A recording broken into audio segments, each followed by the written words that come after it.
Morning, folks. Come on over. Plenty of room. How y'all doing today? Outstanding. Thanks for coming.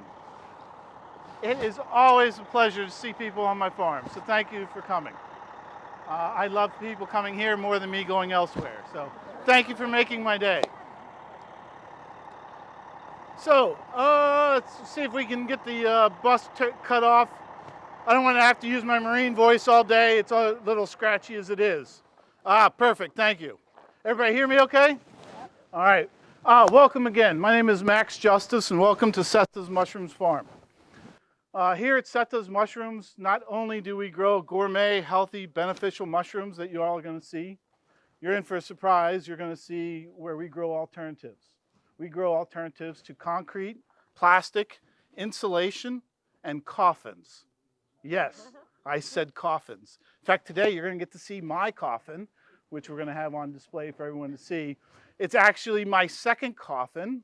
The first coffin that we grew for my grand opening, it wasn't quite done in time, neither is this one, but this one is a little bit farther along, and you'll get to see it much more than previous folks did. But after we took my first coffin out of the mold, after a couple months, I got tired of looking at it. It was ugly. And as you can see, I live in beauty, okay? So I have to have beauty even at the end of life. So we took my coffin, we took the Sawzall to it, we ran it through the wood chipper, and now we've regrown my coffin. So excited to show you all that here in a little bit. Before we get started, any big questions? All right, let's head on over to the big barn. We're going to show you a bunch of stuff that's going on. Over here, come on and walk with me, folks. I can walk backwards all day. I've got this farm down.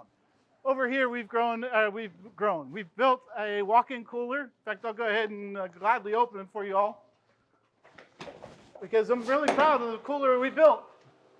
This is bigger than a lot of people's houses.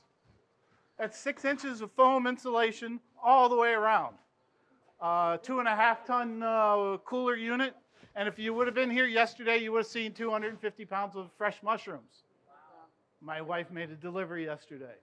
So you don't really get to see much other than some bare cold walls. But as you hear, it's pretty solid. One of the reasons why I took you there, you'll see a big empty space next to it. That big empty space, that's designed for a walk-in oven. And that walk-in oven is what I need to cook my coffin, as well as cook my insulation, and all of our alternatives. Now, as we walk in, you notice probably these large silos on the right-hand side. Well, I don't call them silos. Those are my thermal batteries. In fact, I'm doing nothing new here. I'm simply replicating what a company out of Finland called Polar Night. I'm simply replicating what they have already done. They're heating and cooling 48 homes year-round with their thermal battery. Now, because I already have a Seilenberger silo that's 6 inches thick, unfortunately not reinforced concrete, but it's enough that I can fill that small silo 3/4 of the way up with sand, and in the middle of all that, I'm going to put my oven. Inside that oven, in the oven, it's going to be a 160-gallon drum. I'm going to fill that halfway up with basalt rock.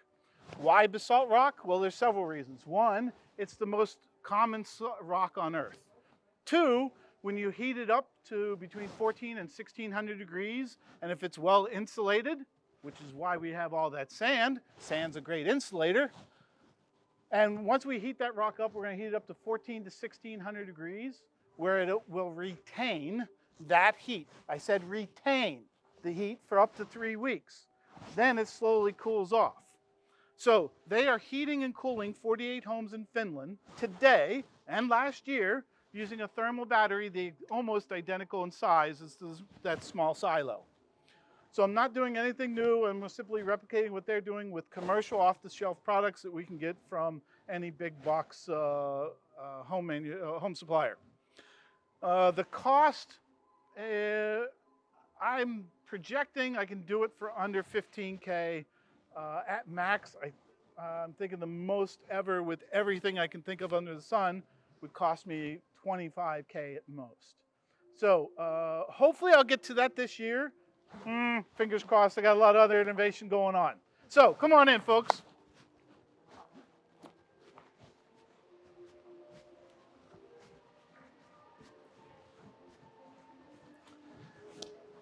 Welcome to receiving.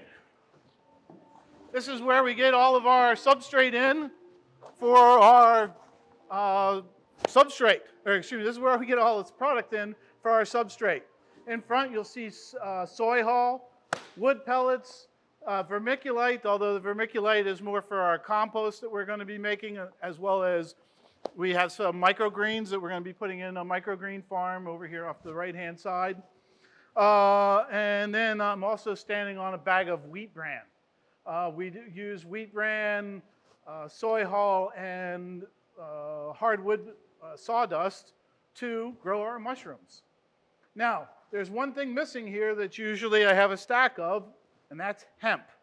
Because hemp is what we use to make all of our biodegradable products that you're going to see today. In fact, you'll see a lot of them here on the table, some on the tent, and we'll talk about that a little bit more towards the end of the tour. It will get a little tight in two spaces, so we're going to break some things up. We'll do 2 quick tours through in there, 2 quick tours through in here, so I'll ask half of you to hang out. Now, I don't want you to just hang out and not do anything. I'd love for you to sample some fresh mushroom coffee. Now, I said fresh. We'll leave it at that. I'll talk about the mushroom coffee in a minute. I've already had a mushroom connoisseur, or excuse me, a coffee connoisseur this morning tell me, no way, you didn't. I did. So we've got coffee cups there. If you need cream, sugar, there's stirs. Taste the coffee first. I think you're going to be surprised. You won't need cream. We also have some stuff in, this is kind of what we would set up for our farmers market display. Currently, we are in 4 farmers market. We started the year off in 7. We got rid of 3. One of them was the largest farmers market on the East Coast. We were in One Loudon. It was an amazing, like 10,000 people coming to that farmers market every weekend. Problem was their success. They were so darn big. It was over a half-mile long with an entrance and an exit, one on each end and one in the center, with 250 vendors stacked in tight, 10 by 10, so no one can walk through. So that means somebody's walking at least a half mile to take something to their car. Now, I don't know about you, but I don't know anybody who wants to carry a 10-pound grow kit for a half a mile to their car. They don't even want to carry little bottles of tincture that they put in their purse or their pocket. Why? Because if they did that everywhere they went, by the end of the day, their time there, they would have too much stuff. So we got rid of that market because it just wasn't really good ROI. The 3 markets that we are in right now are really exceptional for us. We are located in Berkeley Springs. In fact, that was our very first farmers market. We've been there for over 3 years now. Charlestown, West Virginia, and Clarksville, Maryland. Those are all great markets for us. And if you're interested in potentially getting something in a market at any of those events, please talk to us. We want to help everyone in our community grow. Also, while we are doing these various tours, in fact, after my wife gets some tinctures set up as well, we've got a bunch of flyers for you all that if you want to take home to understand a little bit more about what it is we do, as well as I have a 1-page prospectus for you all there as well. So feel free to grab those. And in fact, after my wife sets up tinctures, she probably will start running tours through. So that way we keep everybody busy. Now, before you leave, we have an extra special treat for you all that you can take with you to go if need be, but hopefully you'll take a few minutes to hang out with us. Dylan is making you all lion's mane mushroom crab cakes. Okay, now I've been having these crab cakes for the last 2 weeks, and I'll tell you what, they are absolutely amazing. It's lion's mane mushroom. There is no crab in it whatsoever. And we even have some mango or some chips with mango salsa to go on the side of that. So please have some coffee. There's tons of cups, various different sizes.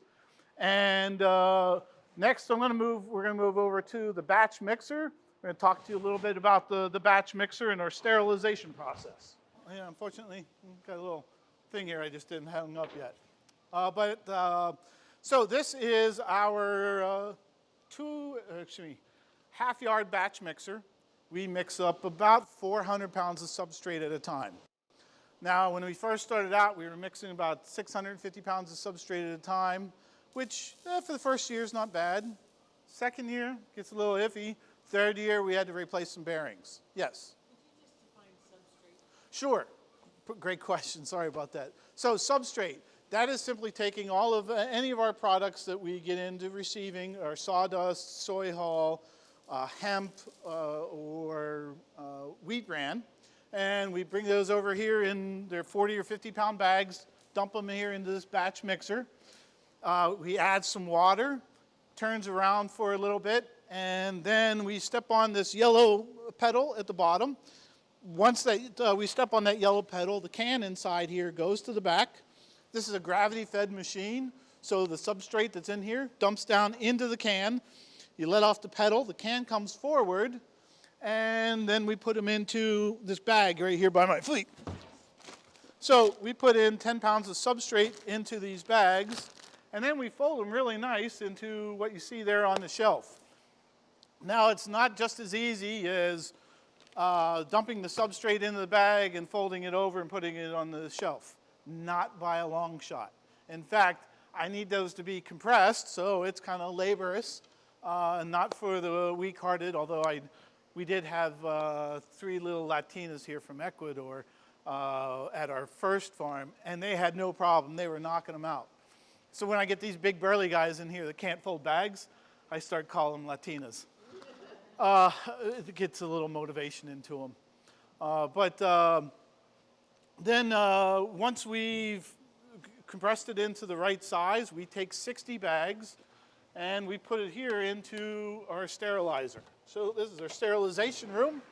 I'm going to swing this right back around so everybody can kind of get to see in here. Right now we've got 60 bags of substrate into this barrel that you see just inside the door. Please feel free to go on in there now or at any time. We'll leave that open. But you're going to see some writing on the wall. That writing on the wall is our maintenance process. Yes, we do have processes here. In fact, let me go back up and tell you a little bit about me, because telling you a little bit about me is what's going to make some sense to all this. So I am a former Pennsylvania Army National Guard soldier. I went to Army basic training between my junior and senior year of high school. Then I came back, graduated from Selinsgrove High School, although I'm from Fayette County, Uniontown, Pennsylvania. So yes, I was born and raised Pennsylvania, and I just moved back to Pennsylvania April of last year after a 3-decade hiatus. During that hiatus, one of the reasons why I left, well, I was in the Pennsylvania Army National Guard. I was an Army soldier. They sent me to Fort Benning, Georgia as an infantryman. I was supposed to kill people. I said supposed to. I was in the Army and gung-ho and didn't know any better because, frankly, at 15 years old, I had Grand Theft Auto on my rap sheet. I was heading for the wrong direction. Now, I don't know if because I'm a white guy I had anything to do with it, but I didn't go to jail. I'm very, very fortunate, and I'm thankful about that, and I think about that quite often, because I did get lucky. In fact, I got lucky so many times. Even after I left the Army to go to the Marine Corps, where I really wanted to be a killer, I got lucky in the Marine Corps too. I was a Lance Corporal 3 times. If you don't know what that means, it means I got busted a few times. But I turned myself around and got out of the Marine Corps as a sergeant. I tell you that because that's when I realized there is nothing I can't do. And you're seeing it here today. So left the went off to foreign lands with the Marine Corps, did 6 years in the Marine Corps, got out, spent a little time as a truck driver, as a race car driver. Yes, I was a semi-professional race car driver. Started in Hawaii and finished in the IMCA Midwest Series. Let's see, then after 9/11, someone saw me standing in front of Microsoft headquarters with a breadboard. It was a mini resume saying, hey, Microsoft, you have over 1,400 openings. I guarantee I'm perfect for at least one. Well, I knew for a fact that wasn't going to get me a job, but it got me on 6 radio stations and 3 TV stations. One was CNN, which former Marine, my brother's battalion commander, saw me on CNN, called my phone number and said, your country needs you again. I said, great, where do I need to be? He said, Washington. I'm like, perfect, I'm already here. He said, no, Washington, D.C. So I get back into my vehicle, drive back all the way across the U.S. to help stand up TSA. After helping stand up TSA, I spent a decade in the intelligence community where I basically protected a lot of lies. And we'll have a lengthy conversation if you want to ever understand the meaning of that. The intelligence community taught me also a lot of things. One, where do I want to live in this world?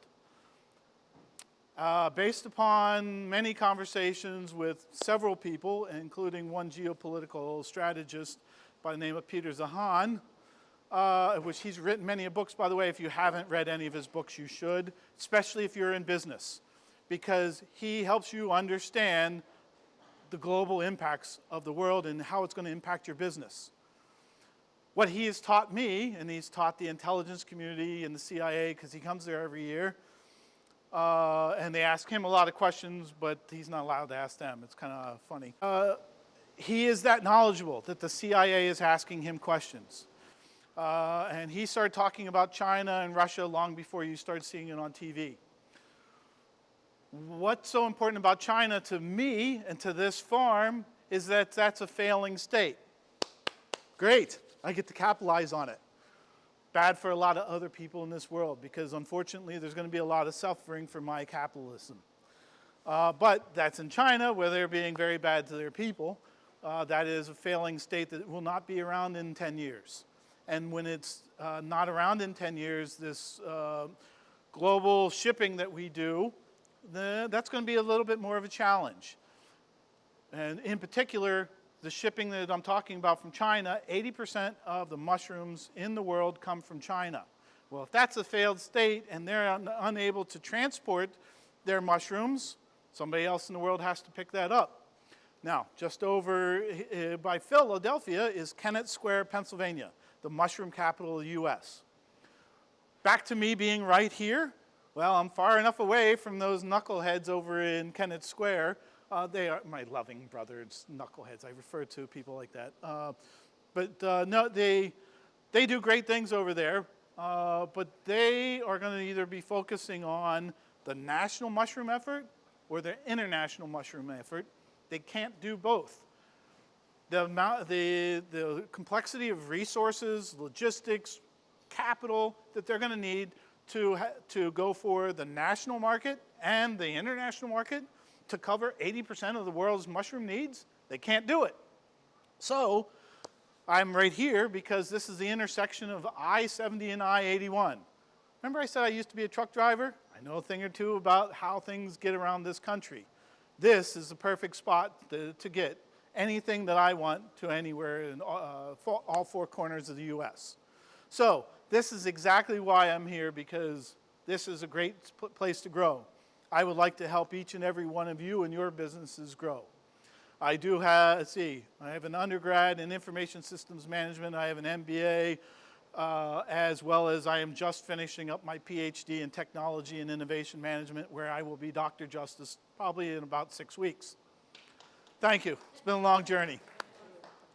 So yes, I am a geek. I do a lot of computer, a lot of technology. We are automating the hell out of this mushroom farm and agriculture. We're going to be, you might hear some chickens downstairs. I've already started working on artificial intelligence for my chicken coop. I'm going to have AI watch my chickens as they rest on the coop, on the roost bars at night, And one thing about chickens, when they sit or roost on the roost bars at night, they vent or excrement. If you don't know what that is, they poop a lot. They poop all night long. And so AI is going to watch all of my girls, and then in the morning AI will send me a text or an email or whatever I want from communication from the AI, and it's going to say, Sarah didn't vent last night. You might want to go check her. She might be egg bound. AI is saving my chickens' lives. Chickens can die in as short as 3 days' time of being egg bound. And I can have artificial intelligence tell me on day one, when she's showing signs of being egg bound, I've just saved a chicken's life. And I'd love to help each and every one of you, should you have chickens, get artificial intelligence into your chicken coop. That's just one place we're putting AI. We're also putting AI into this room right behind me. Now, that's going to require me building a robot that's going to walk and scan up and down the halls, just like you'd see in Martin's in the grocery store or Walmart or anywhere else. I'm just replicating what other folks are doing here, folks. And I'm going to build a robot, and it's going to scan back and forth the aisles. You're going to see that here in a little bit. And it's going to look for trichoderma. Now, trichoderma is mold. Tends to be green mold. There's some other colors. But I'm going to teach it to look for certain colors and look for mold, and then AI will send me a text or an email or whatever other form of communication saying, hey, check out rack 48, shelf number 3, I found trichoderma. Makes my job actually, scratch that, I don't do a whole lot here. What you see me doing right now is really pretty much a lot of what I do. I don't do much else. You didn't really get to see, but I sit over in the house, in front of the house there, in the corner, which growing up in southwestern PA, my mother growing up put my nose in the corner quite a bit. Yes, I was a bad kid. She would be amazed at how many hours I spent with my nose in the corner now where my computer sits. Spend a lot of time with my nose in the computer, on the computer and in the corner. I really don't do much. My wife is the CEO. She does a tremendous amount of work here.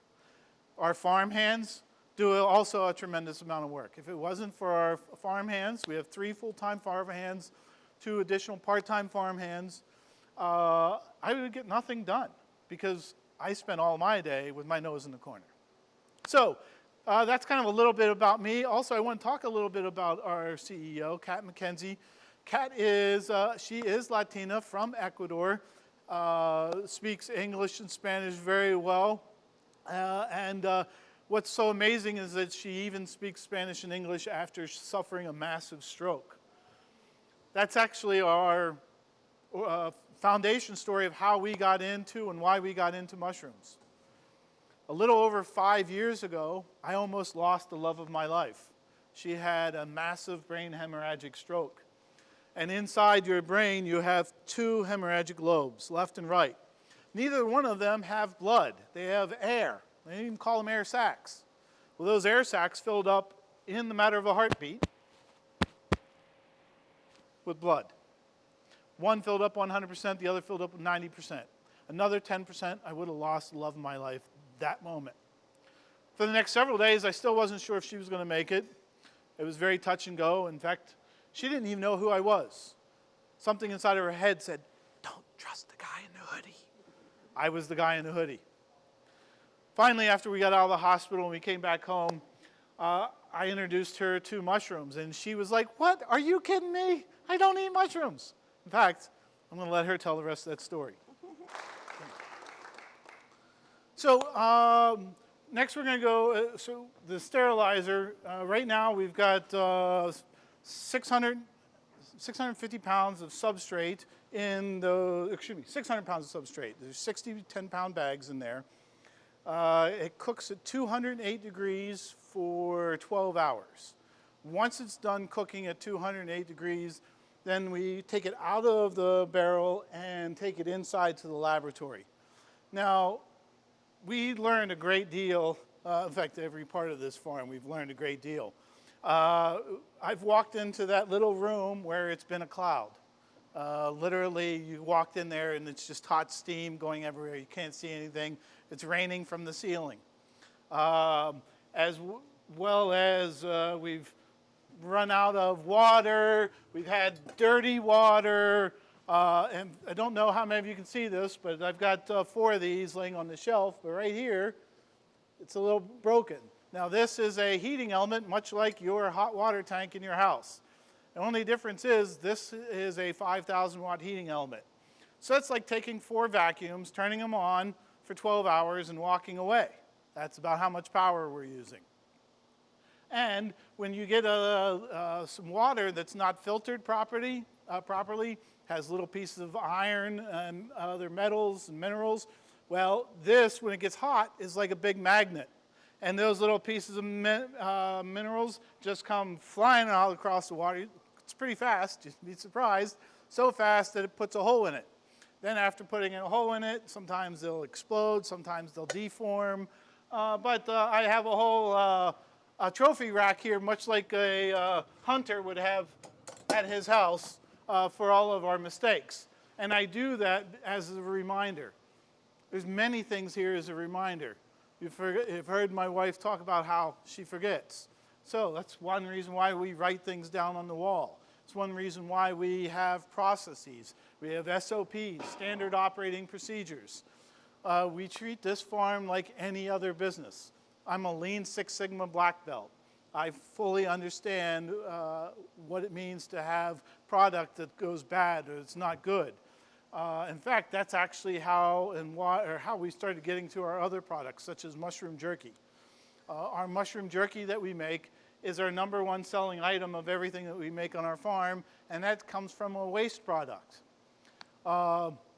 We have a few stories like that today that you're going to hear about. Debbie, are we good at anything on time or anything? Do you have any questions? Okay, just wanted to make sure. Now we'll come back to, you see this big piece of white sheet. We'll come back to this, but I want to point out that is our alternative to insulation. I purposely made that 10 feet long, 22.5 inches wide, so that can go into a brand new construction home. Simply take it, boop, pop it right into the wall, and walk away. Has an R factor of 7 per inch.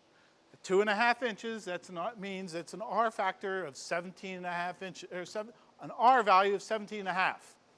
It's way better than foam board, and it's better than Owens Pink fiberglass. Now, if it gets wet, you simply take a fan, you point the fan at it, and you re-dry it, because this is already petrified. It's not going to soak up a lot of water if you have a water-damaged home unless it sits in there for days on end. If it's only sitting there for a couple days, again, you simply take it up out of the water, point a fan at it, and dry it off. Put it back into the wall, seal it back up with some drywall.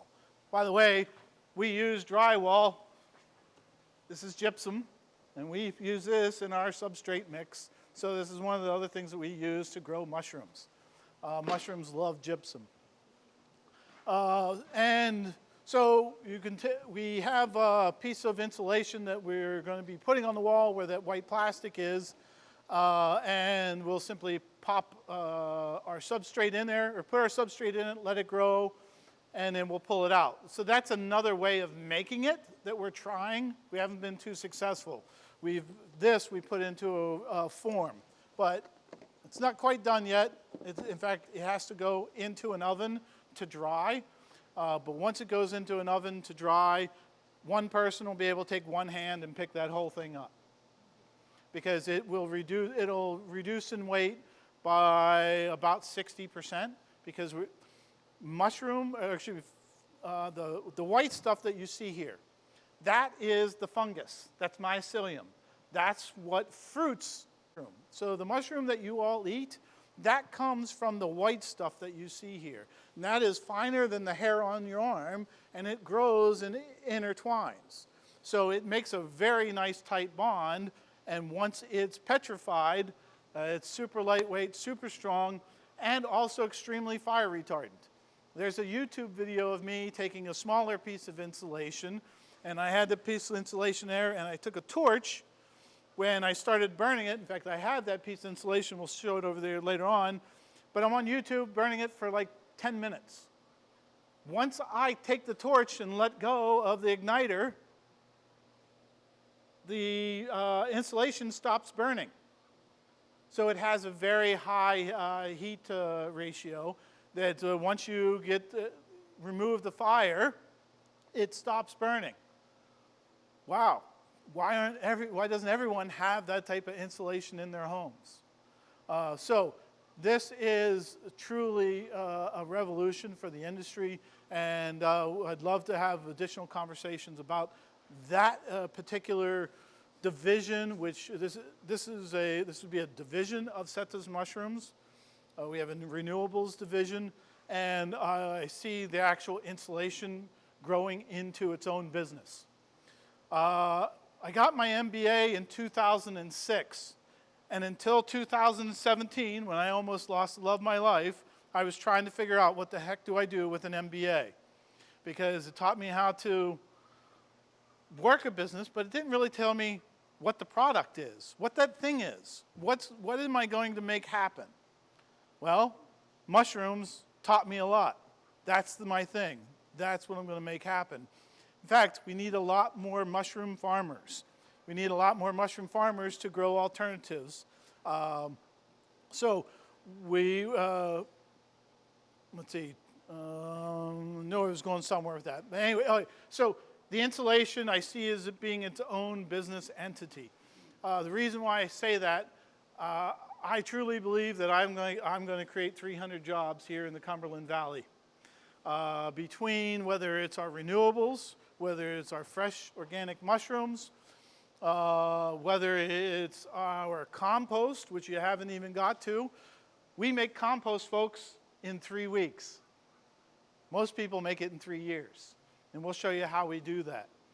And then, of course, we got the thermal batteries, which is also a completely another business entity in itself. So what you're seeing here, even though it's rather circular and there's a lot going on, it's what I call the mushroom life cycle. This is really what you're seeing. You're seeing all stages of the mushroom life cycle, and I capitalize on every single stage of the life cycle. Whether it's the compost, which is the beginning and the end of the mushroom life cycle, or anything in between. We sell our mycelium that you see. We're going to go inside, and you're going to get to see jars of liquid mycelium, as well as bags with grain spawn. We sell those to other mushroom farmers. And then we sell grow kits to other mushroom farmers, as well as people that want to grow mushrooms at home.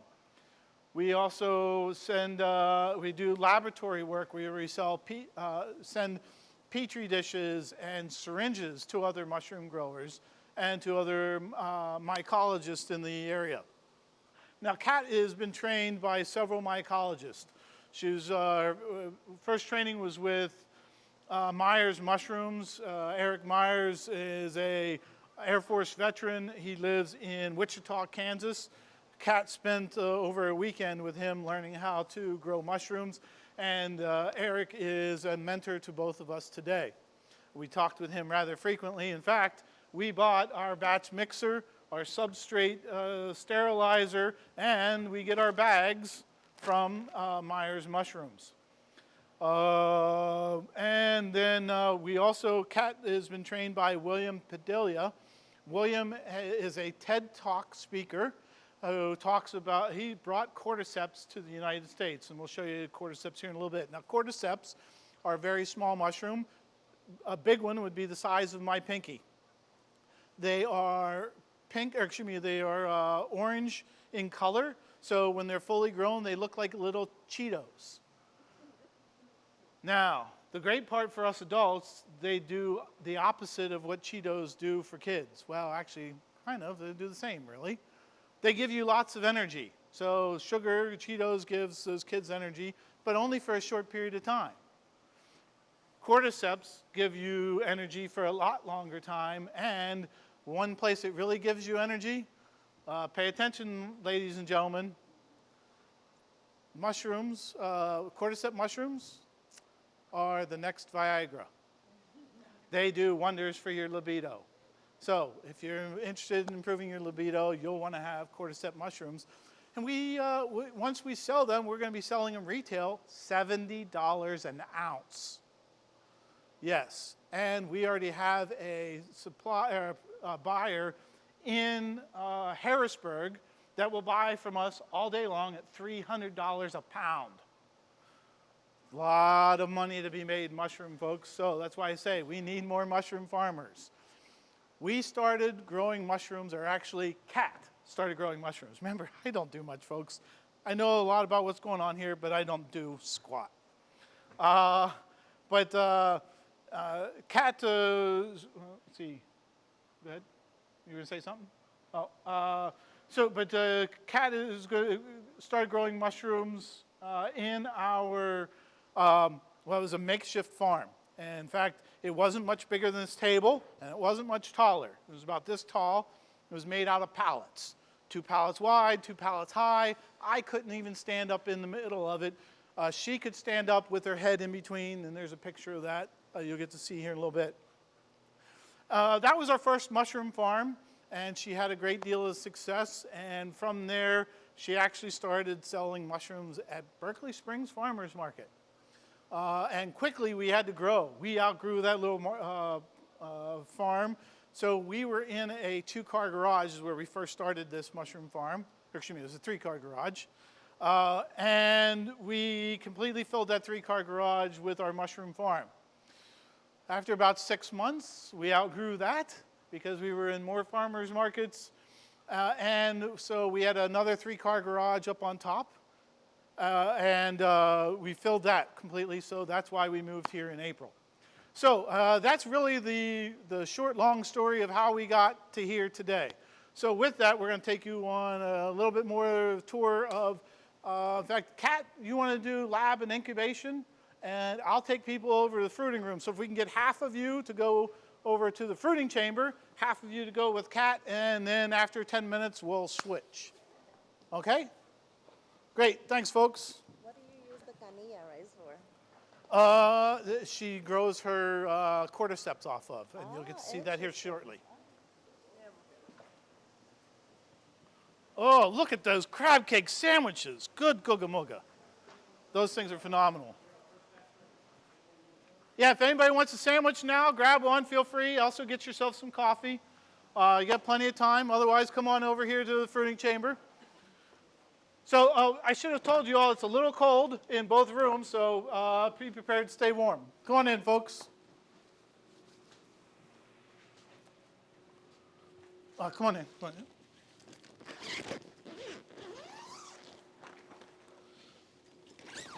Yeah, come on in, make some room for folks. So these are our fruiting chambers. And good deal. All right. So we've got 6 fruiting chambers. This fruiting chamber, the number 1 fruiting chamber, this is our shiitake room. Let me, so you kind of get to see. There's some nice little shiitakes. Now, mushrooms double in size every day. So by tomorrow, they'll be twice as big, and the next day, they'll be even twice as big, that's when we'll harvest them. This is our lion's mane room. Let me bring some lion's mane up for you all to see. Lion's mane is what Kat was talking about. This is brain food. You notice this white hairy mushroom. That is lion's mane. That is one of the few substances known to humanity that you can ingest that helps grow brain and nerve growth cells. In fact, there are tons of research studies proving that they do help as well. So they do help with your nervous system and your memory support. Now, we have 4 other fruiting chambers. I don't necessarily want to show you all 6 fruiting chambers, but I do have one more fruiting chamber that's really important right now. And that is fruiting chamber number 3, which has my coffin. So come on over here, folks.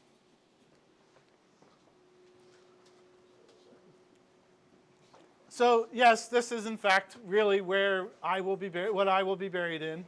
Now, we will be taking this out of this mold. This mold is 2 pieces. It's strapped together right now. In fact, later today, we're going to unstrap it, and we're going to take this mold out, and then we're going to have my coffin. It's going to be very soft, and we're going to figure out how we're going to get it from here downstairs into our makeshift oven, where we will cook it. Now, if it was a real oven the oven that I want to build over next to the walk-in cooler, that oven's going to be 6 foot wide, 18 feet deep, and 6 feet tall. Right now, I'm deciding whether I make or buy. I can go either way. I think it depends on a couple of things, but I do hope to have it in place. I'd like to say within 3 months. So I already have the funding. My issue is I got to get electricity on the pole. I am maxed out on electricity. In fact, I got a letter from Penn Electric saying cease and desist on putting any more electric demand on your property because you're going to blow the transformer. My transformer is often at 350% capacity. So yes, I'm living on borrowed time with electricity. Hopefully, now this coffin is designed to biodegrade my body, including my teeth, in 2.5 years' time. And now I'm going to ask one question that I ask everyone, and I still have yet to hear a decent or legitimate answer. Why do we bury people in steel coffins? I need to ask again, just in case people in the back didn't hear. Why do we bury people in steel coffins? So coffin makers can make money. There you go. That's it. Now, those coffins, if you had the unfortunate capacity to buy one, which I have many times, unfortunately. In fact, when my little sister died, this is really what started me in this direction. Right after I almost lost the love of my life, 3 months later, my little sister died. And when she did, well, before she died, it was very sudden. She didn't even feel it. She died before her head hit the ground. She was walking in her house and boom, gone. And we had committed to each other that we were going to cremate one another. Well, when we had her cremated, I asked the mortician a question. What kind of filter do you all put on that flue stack? What filter? There's no filter on any flue stack for anyone that gets cremated. That means you and I are sucking up the air particles of dead people. Thank you very much if you choose to continue cremation. If you do choose cremation, though, where to go? We're growing urns. This is our urn where you put your ashes to where somebody can grow a tree out of you and you can live for the next 300-400 years. So I think a lot about death because unfortunately I've been in it just way too much. This coffin, I have a picture here. This is from Loop Manufacturer. They're out of the Netherlands. They are the first and only mass producer of living coffins. Setas Mushrooms is going to be the second mass producer and the first mass producer in the U.S. of living coffins, where I will sell my coffin exactly like this, which, by the way, the reason why I have these pictures here, there's one coffin here that is a picture from, if anyone has seen Marvel's, the last Black Panther movie, I forget the name of it, but it's a tribute to his death, to that actor's death, Chad Bosman, I believe it was, and this is the coffin. Well, I've modeled my coffin out of the Black Panther coffin. Seemed only fitting. And down below is the Loop coffin. You'll see kind of some resemblance, but hey, most coffins have a resemblance. So that is I think, biggie. Any questions that you all have? How long does it take to grow the coffin? Depending, but when we take from the shelf in bags, we take it out of bags and put it in here. So to go from the petri dish to grain spawn into those 10-pound bags, well, actually those are 5-pound because hemp's a lot lighter. That takes about 2 weeks, a little bit less. But then once we take it out of the bag, put it into the mold, it takes 4 days. So less than 3 weeks from beginning to end, I can grow a coffin. And by the way, I'm going next Thursday to go to see Canterbury's farm. They are a hemp manufacturer or hemp producer in Loudoun County, Virginia, where they are going to give me, literally give me, all of their hemp hurd. Now, hemp hurd is the center of the hemp stalk, and that the hemp hurd is what I make all of our biodegradable products out of.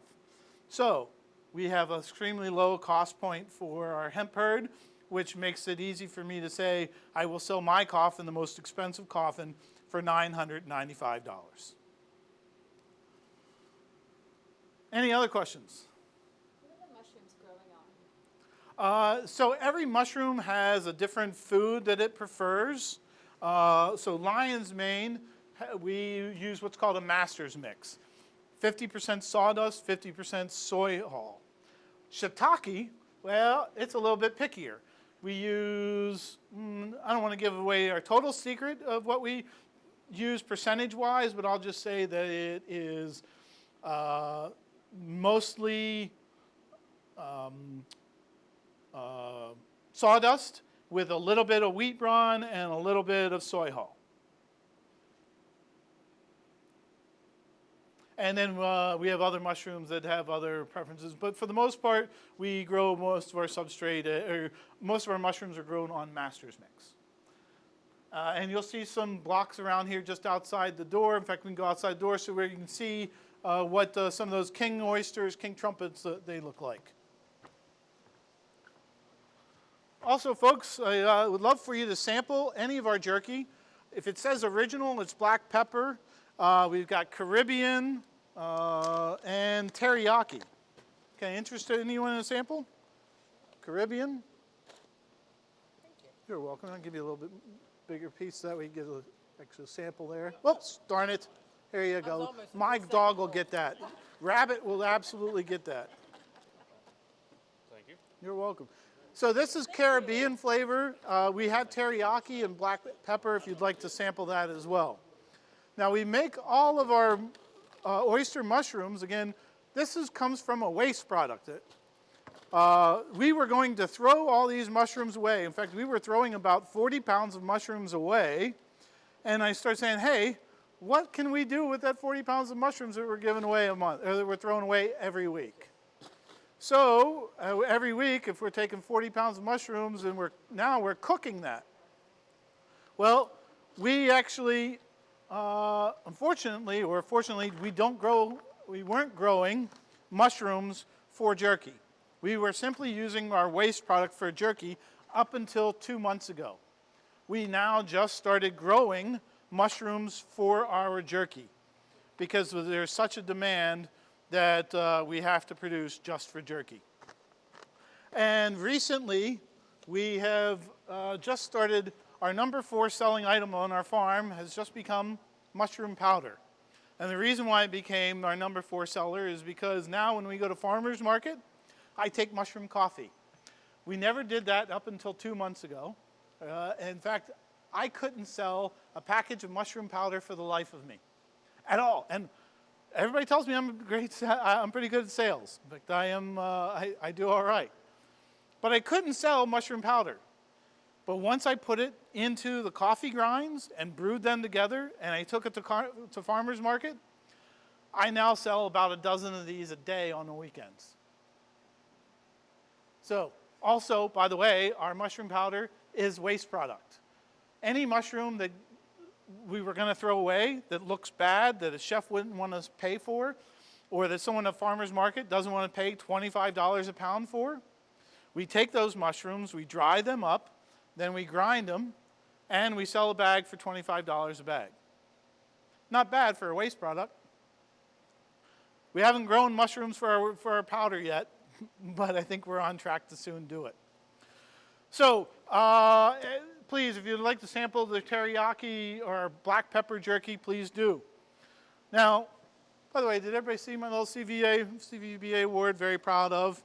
We got it for the innovation that you see here. We grow planters. You can have planters of different sizes. We've had this plant in there for 6 months or so. And the only reason this went bad is because of the way we dry it. Really, all of these products should be nice and white, kind of like this, or like that piece of insulation over there. Now, this I can use, I use as a planter, but I can take my mold and not put that hole in there, and now I got a dog bowl. The dogs can drink out of this, no problem whatsoever. It only has to dry every once in a while, so you let your dog bowl go dry and turn it upside down. Next day, next morning, put it down, and it can drink. Dog can drink from it again. So it takes weeks to do that. Weeks. And my dog drinks water multiple times a day, never lets it go. Yeah, in fact, so here was the dog bowl I let him drink out of. Now, my dog's tongue fills that pretty quick. He's actually very big, needs a bowl this size. But we were doing it. Now, here, this is our alternative to concrete pavers. Now, on on our grand opening, we had my car parked on 4 of these. If you would, sir, feel free to step on that. Put your whole weight on it. Those are, we simply put those into our plastic molds, and they grow in these molds within 3 days, and then we pop them out of the mold, and we have our brick paver. We bake these at 180 degrees for 6 hours, and they're done. That's all of the energy that's needed to make a brick paver. Now, how much energy does it take to make real brick pavers? Now, and that's a facetious question. People often ask me, does this last outside? Yes, it lasts outside for a very long time if it's installed properly like a concrete paver. You put a sand bed underneath, put a sand layer all the way around, and the water then can wick out in between the sand and run off, and this stays forever. I actually have 2 of these planted in the ground. I'll take you behind my house if you'd like to see them. They've been there for over a year. You can still see these sticking up out of the ground. It lasts a very, very long time because we've petrified this. We've taken every single drop of water out of these and dried them. And we can also make packing material. So we can make any kind of packing material, any size we want. We simply make a mold, put our substrate in there, figure out what it is that we are trying to protect, if we wanted to protect this bottle, and then we would pack it up to ship it. There's a lot of Amazon warehouses around here, folks. I'm sure that somebody would like to have different types of packing material other than all of that plastic stuff that we're using. We are also making alternatives to bricks. Yes, you can use these as a brick. You can build. You can't necessarily do external or load bearing yet. And the reason why I say yet is because it is coming. So, but these bricks, you can make an internal wall out of these bricks quite easily. And again, they're pretty darn strong. All made from reishi mushrooms and hemp. And let's see. One of our next products, yep, we're going to switch here just shortly. One of our next products that we're going to be coming out with, we're mass producing lion's mane mushroom pills, as well as all of our other health beneficial pills, healthy beneficial mushrooms that we simply put into a capsule where somebody would take 2 of these a day, and in particular with lion's mane, you take 2 a day every day. After 1 to 3 weeks, say adios to your brain fog. I've not had brain fog in 4 years because I regularly take lion's mane mushroom. That's all I got, folks. Oh yeah, tinctures. So tinctures we do in several different types. Lion's mane, chaga, reishi, turkey tail. I actually take a reishi, chaga, lion's mane mix twice a day, every day. And chaga, lion's mane, helps with the noggin. Chaga is great for your immunity. And reishi has anti-cancer, anti-tumor properties. So it's great for your head and body. We sell these at $25 a bottle for a 60-day supply. If you take it only once a day, but it's a 30-day supply, you take it twice a day. And we just started a subscription service, $20 a bottle, where we send you one every month. So we got folks coming out of the back. We're going to go ahead and swap over now. What do y'all think of those crab cakes? You got to go now? You have 10 minutes? Yeah, 10 minutes and we'll be done. Mushrooms doesn't have any seeds. We cannot just go to Walmart and get some seeds. So we have to create our own seeds. So here in our farm, Setas mushrooms, we start everything from scratch. We create our own agar, we create our own everything from scratch. So we can sell every life cycle of the mushrooms. So what we do in the lab? In the lab, what I do is I take a mushroom, I take a little tissue sample from the center, and I place in the agar in a petri dish. We create our own petri dishes. What happens, the mushrooms, because they have the right nutritional value, the right food, they're gonna start growing and colonize the plate. When it's full colonized, so now with this, I can do a transfer and make my own seeds. So what we do, in our farm, you can do different types of seeds. We use rye berry and millet. We put it together, we soak this one for 24 hours, we drain them, and then we cook them in the pressure cooker for 15 psi for 3 hours, 2 hours and a half to 3 hours. When it's full clean and colonized, in the lab, what I do, I take the petri dish, it's full colonized, I cut like a pizza, little wedges. I take one little wedge and I put inside to this bag. So what's gonna do? That little mushroom's gonna start eating and colonize the whole bag. When the bag is full wide and colonized, now this is the seeds of my mushrooms. Now with this, I can create mushrooms. I can grow mushrooms. So what I do, I take this bag, it's full wide and colonized, break it, and I start pouring in those bags. Because why? I'm doing the right, I give it to the mushrooms the right food to grow them. What is the right food for them? Wood. So what is inside of substrate? Wood and soya hulls. Soya hulls is food for horses and water. We mix all three together, we put it together, we create the bags, we take the seeds and we start pouring in 10 of those bags. So after we put it there, we take those back and we put in the incubation room. So inside our lab, we do everything from scratch. We create our own agars. We do a liquid cultivation. It's agar where they create the mushrooms. So everything we do from scratch. This one, it has three filters. Airs go inside, and then go one filter in the top that you're gonna see inside. They have a UV light, so air cross the UV light with the filter, and they have a second filter, cross the second filter, has a third filter, and then pass a HEPA filter right there. So it have three filtrations. When you go inside, you can smell all clean air. Also inside, we have a AC unit. Why? Because the bags, when you get out from the steamer, they're 250 degrees. So bags to get used and colonized, it has to be a body temperature or below that. So 90 degrees. So we have to turn the AC to cool down and make a colder bags. That's what we do in the lab. So also everything, it goes inside, is completely clean. When we go inside, I take a shower, change my clothes, pull my hair up, gloves completely covered. Why? Because we have even fungus in our body. One little flake goes inside and gets in those bags and contaminate the rest of the bags. So one little tissue example, it can produce thousands of pounds of mushrooms, different kinds of mushrooms.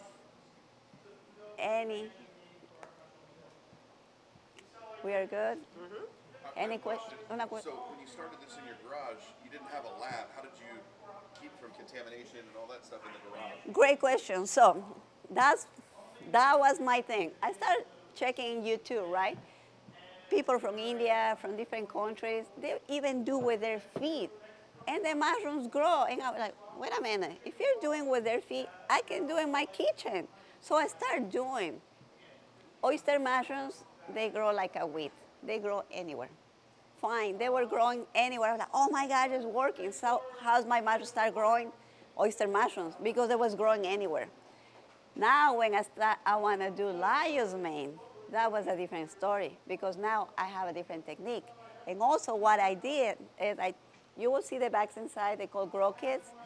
I took one grow kit, I break it, and I cook a straw in my stove in my house.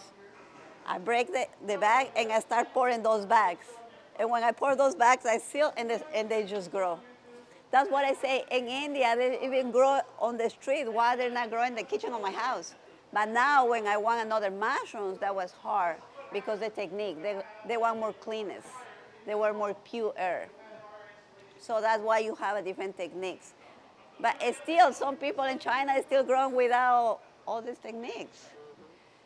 They are, all what you're gonna see inside. In China, what do? They do this. They put all this thing in a containers and ship it to United States. So what you're gonna see here is happening in the ship containers. So when you get here, sometimes it's already flower them.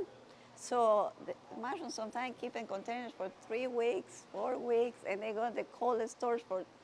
It's crazy how they treat their food. When you start, learning about how they do with our food, how they pack, it's crazy. You feel sad because farmers market. I learned all this in farmers market. How they take the fruit like baby. Baby takes 9 months to be here, right? If you take it in the month 6, something is going to be wrong. Something is not right. So that's what they do with our food. They take in the different time, put it in a container, ship it, and good luck. It's going to get good. So when we get here, you see the avocado is a piece of rock because they took it, who knows, in 1 month. Banana has to be in the tree for 9 months like a baby, and they cut in the month 6. So the next 3 months, it's coming to United States or different countries, and that's what we eat. So that's why when you eat, it doesn't have even flavor. Just try a peach or something from a farmer's market and compare grocery store, blows your mind. Not even close. You know what I mean? So the way they treat our food is really sad. So come to here, please. Let me show you part of the magic of mushroom, please. This is the incubation room. So after we took these bags, you're gonna save it? Thank you. Sure. So after we took those bags, right here, one bag, let me show you. This is the grain, it's almost colonized. You see kind of a little white and something like that. So when it's full white and colonized, I break it and I mix and I start putting the 10 bags. And then what I do, I bring the bags over here and the bags stay here for 3, 4, depends on the time. 2 weeks, 3 weeks, 2 months, depends on the mushrooms. Until it's full white and colonized. You see how some mushrooms, they have a little dots? That's every single seed. That's what it means, every dot. So they start eating and colonize the whole bag until they got bigger patches, until it gets full white colonized. When it's full white colonized, it takes 2 weeks, depends on the mushroom. This is chestnuts, it takes 2 weeks. When it's full white, we take these bags to the other room. And that's where we cut it and you see the mushrooms there. The fruiting part. So we create like 20, that's the number of mushrooms we create there, the kinds. Let me show you one bag is different.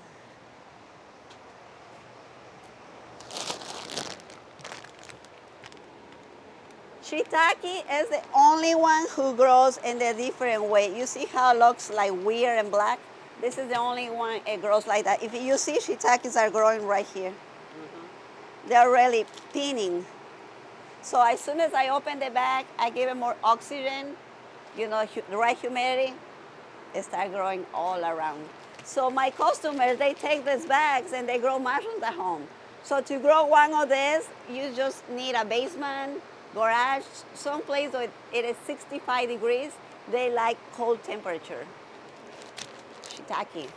So if you see here in the back, I will show you the other mushrooms we are growing.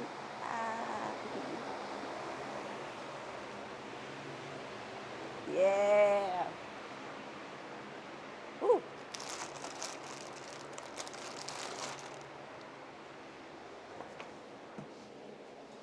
This is the famous cordyceps, the Cheetos. You see inside? Oh, yeah. Takes 50 days to grow. So what I do with this, I take 2 or 3 little Cheetos, I put in my tea. It gets soft, I even put in my mouth, I chew them and I swallow, I eat, and they're really good. So it helps me with oxygen, so give me a lot of energy. I love them. So I stopped to take them because I don't produce anymore, so now we start producing and let's see how it is. But mushrooms grow in a liquid form too, as you see here. Thank you. Liquid cultivation, this is mushrooms in a liquid form. So this one, I put in the bags of grain that you see it. Takes 2 days, full white colonize. And it's ready for the next stage. So now with agar, the fun part is this. I take 1 little tissue sample of mushrooms, put in the center as you see. When this is full colonized, this is generation 0. I take this one and I put another petri dish, generation 1. I take generation 1, put in generation 2.